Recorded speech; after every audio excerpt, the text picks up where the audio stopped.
السلام علیکم ورحمۃ اللہ تعالی وبرکاتہ۔ مرکز اہل سنت جامعہ رضویہ منظر اسلام کے یوٹیوب چینل ہم سبق درس نظامی میں آپ کا خیر مقدم ہے۔ پیارے بچوں، آپ میں سے جنہوں نے اب تک ہمارے چینل کو سبسکرائب نہیں کیا ہے وہ ضرور سبسکرائب کر لیں اور اپنے ساتھیوں سے بھی شیئر کریں اور بیل آئیکن بھی ٹچ کر دیں تاکہ ہر اپلوڈ کی نوٹیفیکیشن آپ تک پہنچ سکے، اور اپنے ساتھیوں سے بھی شیئر کریں اور بات پسند آئے تو لائک بھی کریں۔ اب آپ کو جامعہ رضویہ منظر اسلام کے ایک اہم اور ماہر استاذ حضرت مفتی محمد قمر صاحب آپ حضرات کے روبرو ہوں گے۔ وہ آپ کو تلخیص المفتاح جو بلاغت کی ایک مشہور ترین کتاب ہے وہ پڑھائیں گے۔ آپ حضرات ان سے غور سے سنیں اور اپنی کتاب کو یاد کریں۔ السلام علیکم ورحمۃ اللہ وبرکاتہ۔ بسم اللہ الرحمن الرحیم۔ تعریف المسند الیہ باللام۔ یہاں سے مصنف علیہ الرحمہ مسند الیہ کو الف لام کے ساتھ معرفہ لانے کی اسباب کو ذکر فرماتے ہیں کہ مسند الیہ کو معرفہ الف لام کے ساتھ کن کن وجوہ کی بنیاد پر لایا جاتا ہے، کن اسباب کی وجہ سے، کن دواعی کی وجہ سے لایا جاتا ہے۔ وہ دواعی، وہ اسباب مصنف علیہ الرحمہ بیان فرماتے ہیں۔ اس سے پہلے ایک تمہیدی گفتگو آپ ذہن نشین کریں کہ لام الف لام کہ لام تعریف کی دو قسمیں ہیں۔ ایک لام کیا کہلاتا ہے؟ لام حقیقت کہلاتا ہے، لام حقیقی کہلاتا ہے، اور دوسرا لام عہد خارجی کہلاتا ہے۔ تو لام خارجی جس پر داخل ہوتا ہے اس سے مراد فرد متعین ہوتا ہے جو خارج میں متعین ہے، وہ فرد ہوتا ہے جو خارج میں کیا متعین ہے۔ اور لام حقیقت جس پر داخل ہوتا ہے تو اس میں تین احتمال پائے جاتے ہیں۔ مراد تو نفس حقیقت ہی ہوتا ہے، مراد تو حقیقت ہوتا ہے لام حقیقت سے، لیکن کبھی نفس حقیقت ہی مراد ہوتا ہے اور کبھی اس حقیقت کو مراد دیا جاتا ہے کسی فرد غیر متعین کے ضمن میں، اور کبھی اس حقیقت کو مراد دیا جاتا ہے تمام افراد کے ضمن میں۔ تو یہ لام اولاً دو طرح کے ہیں، ایک لام کہلاتا ہے لام حقیقت، دوسرا لام کہلاتا ہے لام عہد خارجی۔ لام عہد خارجی کے لیے ضروری ہے کہ جس متعین کی جانب، مشخص کی جانب ہم اشارہ کر رہے ہیں تو اس کا ذکر ما قبل میں کنایتاً یا صراحتاً کسی بھی طریقے سے ہو چکا ہو، تب تو کسی شے پر داخل ہونے والا الف لام کیا کہلائے گا؟ یہ عہد خارجی کہلائے گا۔ تو الف لام جو عہد خارجی ہوتا ہے اس سے اشارہ فرد متعین کی جانب ہوتا ہے خارج میں، لام حقیقت سے اشارہ نفس حقیقت کی جانب ہوتا ہے۔ تو اب نفس حقیقت کے اندر تین احتمال نکلیں گے، کبھی تو کہ جس پر لام حقیقت داخل ہوگا تو اس لام سے مراد کون سے افراد ہوں گے؟ نفس حقیقت مراد ہوگی، افراد مراد نہیں ہوں گے۔ دوسرا احتمال اس میں یہ ہے کہ جس پر لام داخل ہوگا کون سا؟ لام حقیقت، تو اس سے مراد لیا جا سکتے ہیں وہ نفس حقیقت جو تمام افراد کے ضمن میں پائی جاتی ہے، اس کو کہتے ہیں لام استغراق، اور جس سے صرف نفس حقیقت مراد لی جائے افراد سے قطع نظر تو اس کو کہتے ہیں لام جنس۔ جہاں پر لام حقیقت کے مدخول سے مراد وہ حقیقت لی گئی ہو جو کسی فرد غیر معین کے ضمن میں پائی جاتی ہے تو اس لام کو کہتے ہیں لام عہد ذہنی۔ تو ٹوٹل قسمیں نکل کے آئیں چار۔ ایک ہوتا لام عہد خارجی، ایک ہوتا لام حقیقت۔ اس لام حقیقت کے تحت تین صورتیں نکل کے آئیں گی، یا تو جس پر یہ داخل ہوگا اس سے مراد کیا ہوگی؟ نفس حقیقت ہوگی، یا پھر وہ حقیقت تمام افراد کے ضمن میں مراد ہوگی یا وہ حقیقت کسی فرد غیر معین کے ضمن میں مراد ہوگی۔ اگر نفس حقیقت مراد ہو تو اس کو لام حقیقی کہتے ہیں، اور اگر وہ حقیقت تمام افراد کے ضمن میں مراد ہو تو اس کو لام استغراق کہتے ہیں، اور اگر وہ حقیقت کسی فرد غیر معین کے ضمن میں مراد ہو تو اس کو جناب والا لام عہد ذہنی کہا جاتا ہے۔ اور جس سے خارج میں متعین و متشخص کی جانب اشارہ مقصود ہو تو اس لام کو عہد خارجی کہا جاتا ہے، کہ جس کے لیے ما قبل میں جس کی جانب ہم اشارہ کر رہے ہیں، جس متعین کی جانب، اس کا ذکر ما قبل میں اجمالاً یا کنایتاً صراحتاً کیسے بھی ہو گیا ہو، تب تو وہ شے پر داخل ہونے والا لام کیا کہلائے گا؟ عہد خارجی کا کہلائے گا۔ اس تمہید کے بعد اب آپ اپنا سبق ملاحظہ کریں کہ مسند دلے کو معرفہ کائی کے ذریعے لانا الف لام کے ساتھ، تو للاشارۃ الی معہود، یہ کبھی تو جناب والا فرد متعین کی جانب اشارہ کرنے کے لیے ہوتا ہے، فرد متعین کی جانب، جیسے کہ اللہ رب العزت کا فرمان لیس الذکر کالانثی، وہ مذکر نہیں ہے اس کی طرح، مؤنث کی طرح، یعنی کہ جو مریم علیہ السلام کی والدہ نے طلب کیا تو وہ اس کی طرح نہیں ہے جو ان کو دیا گیا، یعنی کہ حضرت مریم علیہ السلام کی والدہ نے بیٹا طلب کیا تھا، جو بیٹا خانہ خدا کی کیا کرتا؟ خدمت کرتا، اس کے لیے وہ وقف کرنا چاہتی تھی، انہوں نے خدا سے دعا کی تھی انی نذرت لک ما فی بطنی محررا، اے مولا جو میرے پیٹ میں نظر مانتی ہوں میں اس کو تیرے گھر کی خدمت کے لیے کیا کروں گی؟ آزاد کروں گی۔ لیکن جب پیدائش ہوئی بچے کی تو وہ ہوئی حضرت مریم علیہ السلام، وہ کیا تھیں؟ لڑکی تھیں، ان کی تمنا کیا تھی؟ لڑکے کی، تو انہوں نے کہا تھا کہ اے مولا وہ مذکر، وہ لڑکا جس کو میں نے طلب کیا وہ اس مؤنث کی طرح نہیں ہے جو مجھ کو دی گئی ہے۔ محل استشہاد ہے الذکرو پہ جو الف لام داخل ہے، یہ الف لام کون سا ہے؟ اس کے تعلق سے مصنف نے فرمایا یہ داخل ہونے والا الف لام عہد خارجی کا، عہد خارجی کا ہے۔ عہد خارجی سے کیا ہوتا ہے جناب والا؟ فرد متعین کی جانب اشارہ ہوتا ہے، لیکن شرط یہ کہ اس کا ذکر ما قبل میں ہو چکا ہو۔ اب اس کے ما قبل میں کیا ہے؟ اس کے ما قبل میں ربی انی نذرت لک ما فی بطنی محررا، اس آیت کریمہ میں حضرت مریم علیہ السلام کی والدہ نے لڑکے کا کیا کر دیا ہے؟ بیٹے کا ذکر کر دیا ہے، تو اب ما قبل میں جس بیٹے کا ذکر ہوا اسی کی جانب اس الف لام سے جو الذکروں پر داخل ہے، اس الف لام سے کیا ہے؟ اشارہ ہے۔ تو یہ الف لام داخل ہونے والا الذکروں پر یہ کائے کے لیے ہوا؟ یہ عہد خارجی کے لیے ہوا۔ یا جناب والا نفس حقیقت کی جانب اشارہ مقصود ہوگا، جیسا کہ آپ کا قول الرجل خیر من المرأة، جن سے مرد، جن سے عورت سے بہتر ہیں، اس لیے کہ اگر یہاں پر افراد مراد ہوں کہ آدمی کے تمام افراد عورت سے بہتر ہیں، تب ایسی صورت میں بہت خرابی پیدا ہو جائیں گی، اس لیے کہ بعض عورتیں بھی بہت بہت اچھی ہیں۔ تو اس کا جواب آپ یہی دے سکتے ہیں کہ الرجلو پر داخل ہونے والا الف لام جو ہے اس سے اشارہ نفس حقیقت کی جانب ہے، افراد سے قطع نظر، افراد کا اس میں کوئی دخل نہیں ہے۔ ہاں نفس حقیقت یہ کیا ہے؟ یہ مرد کی بہتر ہے، کس سے؟ عورت سے۔ اب اس سے کوئی قباحت لازم نہیں آئے گی کہ بعض عورتیں بہتر ہیں، ان پر قبح لازم آئے، نہیں، اس لیے کہ یہاں ہمارا جو قول ہے وہ حقیقت کے اعتبار سے، افراد کے اعتبار سے نہیں ہے۔ تو اسی صورت میں ایسا ہو سکتا ہے کہ نفس حقیقت کے اعتبار سے مرد کیا ہوں؟ عورت سے بہتر ہوں، لیکن افراد کے اعتبار سے بعض عورتیں بھی کیا ہوں؟ مرد سے بہتر ہوں، اب دونوں کی جہتیں علیحدہ علیحدہ ہو جائیں گی، کوئی خرابی لازم نہیں آئے گی۔ اس لیے الرجل پر داخل ہونے والا الف لام کون سا ہے؟ وہ الف لام ہے کہ جس سے نفس حقیقت کی جانب اشارہ کیا گیا ہے۔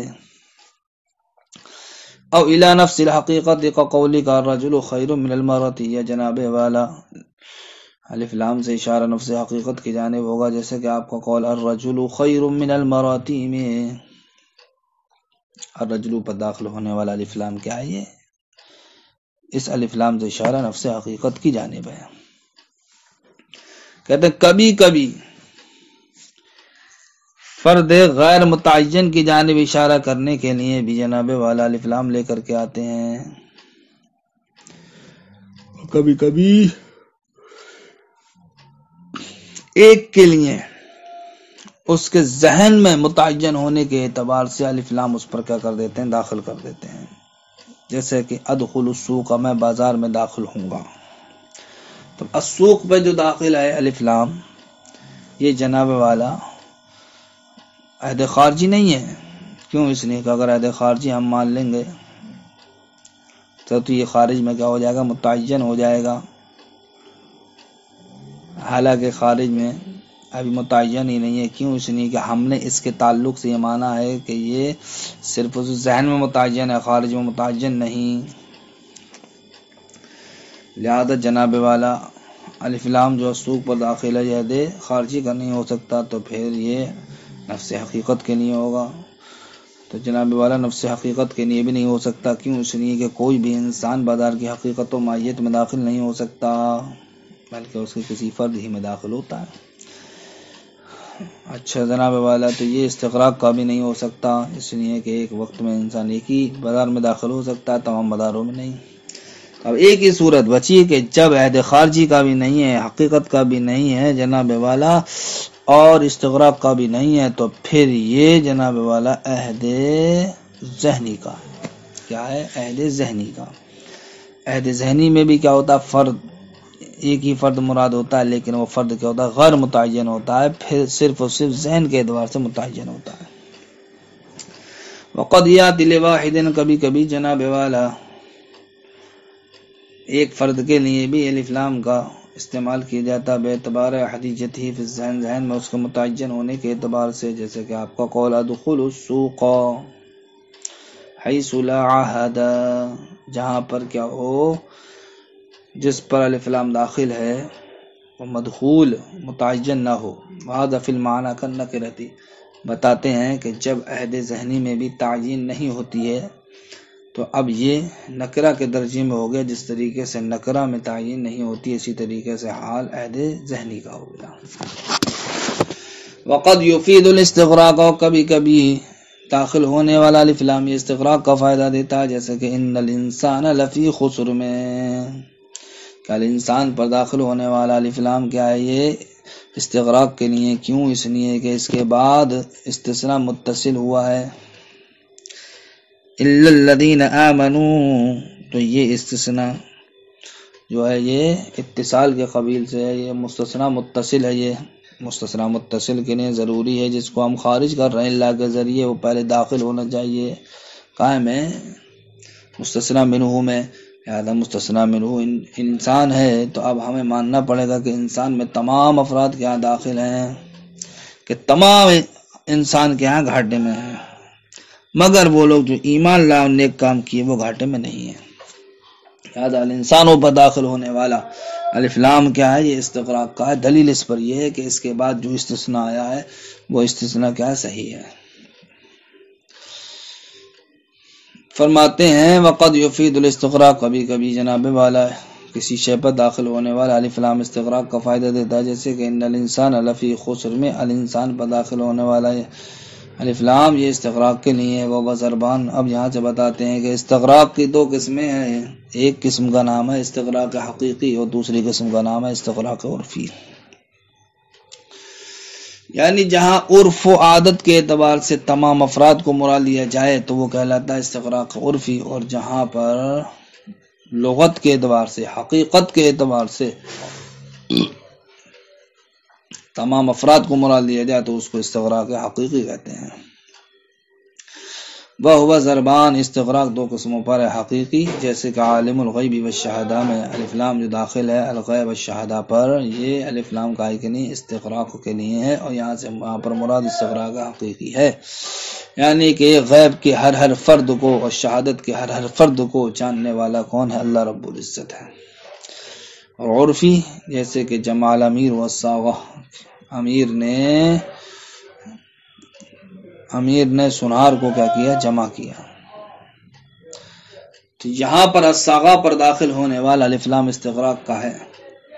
تو اس کا مطلب یہ نہیں ہے کہ دنیا کے تمام سوناروں کو، تمام سونا بنانے والوں کو امیر نے کیا کر لیا؟ جمع کر لیا۔ ایسے نہیں ہے کہ تمام سوناروں کو جمع کرنا کیا ہے؟ یہ محال ہے۔ لہذا اب یہاں پر السوا پر الف لام جو داخل ہے وہ استغراق ہی کہ نہیں ہے، تو کیسے ہی درست ہوگا؟ یہ عرف و عادت کے اعتبار سے یہاں پر استغراق مراد لیا گیا، یعنی کہ عرف و عادت میں یہ ہے کہ جب ایسے کلمات بولے جاتے ہیں تو اسی شہر کے یا اسی ضلع کے لوگ مراد ہوتے ہیں، لہذا یہاں پر بھی اسی شہر یا اسی مملکت کے سونار کیا ہیں؟ مراد ہیں۔ وہ ضربانی، اور استغراق دو قسموں پر ہے، کا نام حقیقی جیسے کہ عالم الغیب والشہادہ، ای کل غیب و شہادت، یعنی کہ تمام غیب، یعنی ہر فرد کو، غیب کے ہر فرد کو، شہادت کے ہر فرد کو جاننے والا ہے۔ وہ عرفی، اور جناب والا استغراق کی دوسری قسم کیا ہے؟ استغراق عرفی جیسے کہ جمع الامیر والصاغہ، امیر نے سوناروں کو جمع کیا، ای صاغت بلدہی او مملکتہ، یعنی کہ اپنے شہر کے سوناروں کو یا اپنی مملکت کے سوناروں کو، پوری دنیا کے سوناروں کو نہیں۔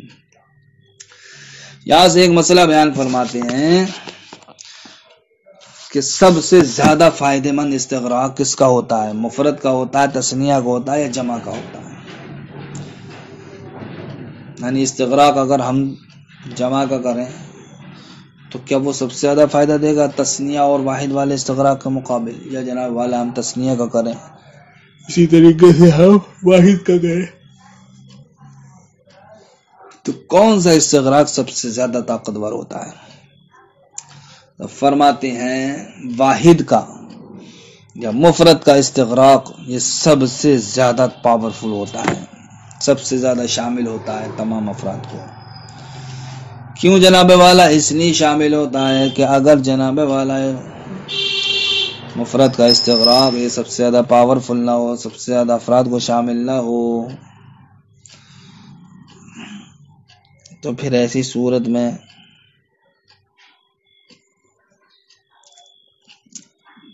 یعنی کہ اگر گھر میں دو لوگ ہیں یا ایک لوگ ہیں تب بھی ایسی صورت میں لا رجال فی الدار کہنا جائز درست ہے، اس لیے کہ رجال کا تو اطلاق کم سے کم 3 سے ہوگا، تو گھر میں رجال کا مطلب ہوا کوئی 3 مرد نہیں، لیکن 2 مرد ہیں تب بھی لا رجال فی الدار کہنا صحیح ہے، اس لیے کہ 2 مرد ہیں وہ 3 تھوڑی ہیں، ہم تو 3 کی نفی کر رہے ہیں، ایک مرد ہے تب بھی لا رجال فی الدار کہنا صحیح ہے۔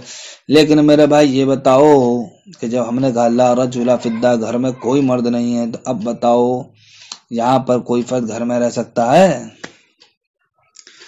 اب تو ایسی صورت میں جب گھر میں کوئی بھی فرد نہیں ہوگا تب کیا کہا جائے گا؟ لا رجل فی الدار، کے گھر میں کوئی مرد نہیں۔ تو دیکھیے کہ لا رجل نے تمام افراد کو گھیر لیا، کسی کو بھی یہ نہیں بخش رہا ہے، یعنی کہ یہ ایک کو بھی برداشت نہیں کر رہا ہے، برخلاف رجال کے کہ یہ 2 افراد کو برداشت کیے ہوئے تھا کہ 2 افراد گھر میں اگر موجود بھی ہیں تب بھی لا رجالہ کہنا صحیح ہے، لیکن یہاں پر تو ایک فرد بھی اگر ہے تب بھی لا رجالہ کہنا صحیح نہیں ہے، یہ لا رجولہ کہنا اسی وقت صحیح ہوگا جبکہ گھر میں کوئی نہ ہو۔ تو دیکھیے یہاں پر مفرد کا جو استغراق ہے وہ جمع کے استغراق کے بمقابل زیادہ طاقتور ہے، زیادہ شمولیت والا ہے۔ فرماتے ہیں استغراق المفردی، اور مفرد کا استغراق اشملو یہ زیادہ شامل ہے، کس دلیل سے؟ بدلیل صحتی لا رجال فی الدار، کہ لا رجال فی الدار کہنا صحیح ہے، اذا کان فیہا جبکہ گھر میں جناب والا رجل ایک مرد یا رجلان یا 2 مرد ہوں، لیکن دون لا رجل، لیکن لا رجل کہنا صحیح نہیں ہے۔ اب ایک اعتراض ہوتا ہے، اس اعتراض کا جواب دیں گے۔ اعتراض یہ ہے کہ استغراق تو یہ تعدد پر دلالت کرتا ہے، استغراق یہ تعدد کو چاہتا ہے، کئی لوگوں کو چاہتا ہے یا کئی شے کو چاہتا ہے، اور اسم کا مفرد ہونا یہ صرف وحدت پر دلالت کرتا ہے، تعدد کو نہیں چاہتا ہے، اور آپ جانتے ہیں تعدد اور وحدت یہ دونوں آپس میں ایک دوسرے کے لیے مباین ہیں۔ تو جب استغراق میں تعدد ہوتا ہے اور اس میں مفرد میں تعدد نہیں ہوتا ہے تو تعدد ہونا اور نہ ہونا یہ آپس میں 2 متباین چیزیں ہو گئیں۔ جب 2 متباین چیزیں ہو گئیں تو اب ایک اعتراض ہوا یہ کہ جب اس میں مفرد پر الف لام ہم استغراق کے لیے داخل کریں تو اس کا تقاضا یہ ہوگا کہ اب اسم مفرد یہ تعدد پر دلالت کرے، اور اسم کا مفرد ہونا اس بات کو چاہے گا کہ اسم تعدد پر دلالت نہ کرے تو کس طریقے سے شے واحد میں تعدد اور غیر تعدد جمع ہو سکتا ہے۔ اس کے دو جواب مصنف علیہ الرحمن یہاں پر دیے، ایک تو تسلیمی جواب دیا ہے اور دوسرا الزامی جواب دیا ہے۔ تسلیمی جواب یہ ہے کہ ہاں استغراق تعدد پر دلالت کرتا ہے، اور افراد یعنی کہ اسم کا مفرد ہونا یہ غیر تعدد پر دلالت کرتا، ہمیں یہ بات تسلیم ہے۔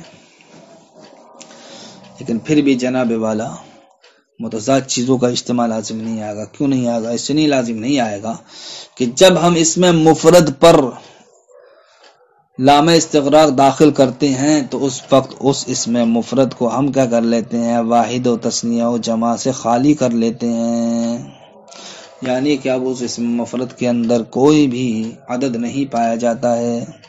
اب صرف و صرف کیا پایا جائے گا؟ استغراق پایا جائے گا۔ جب صرف و صرف استغراق ہوگا تو اب دیکھیے اجتماع لازم نہیں آئے گا۔ جب اجتماع لازم نہیں آئے گا تو اب متضادین چیزوں کا بھی ہونا لازم نہیں آئے گا، جو آپ نے اعتراض میں کہا تھا۔ تو جواب کا ماحصل یہ نکلا کہ استغراق اگرچہ تعدد پر دلالت کرتا ہے اور اس کا اسم کا مفرد ہونا یہ اگرچہ وحدت پر دلالت کرتا ہے،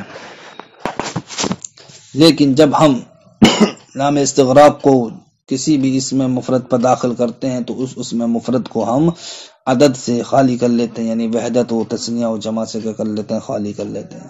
جس طریقے سے جناب والا جب تثنیہ کسی اسم مفرد کو جب تثنیہ بنایا جاتا ہے یا جمع بنایا جاتا ہے تو اس اسم مفرد کو وحدت سے خالی کر لیا جاتا ہے، ورنہ تثنیہ بنانے کی صورت میں بھی اجتماع لازم آئے گا کہ وحدت ایک پر دلالت کرے اور تثنیہ ہونا دو پر دلالت کرے۔ اسی طریقے سے جب ہم کسی کو جمع بناتے ہیں مفرد سے تو اب جمع کا تقاضا یہ چاہے گا کہ صاحب وہ کثرت پر دلالت کرے، اور وحدت کا تقاضا اس کا مفرد ہونا یہ چاہے گا کہ صرف ایک پر دلالت کرے۔ تو یہ تو خرابی جناب والا تثنیہ اور جمع والی بھی صورت میں آئے گی۔ تو تثنیہ و جمع والی صورت میں ہم اس جو خرابی و اعتراض پیدا ہو رہا تھا تو وہاں پر اس جواب کے ذریعے ہم بچے ہیں کہ جب ہم کسی بھی اسم مفرد کو تثنیہ و جمع بناتے ہیں تو اس کو وحدت سے کیا کر لیتے ہیں؟ خالی کر لیتے ہیں۔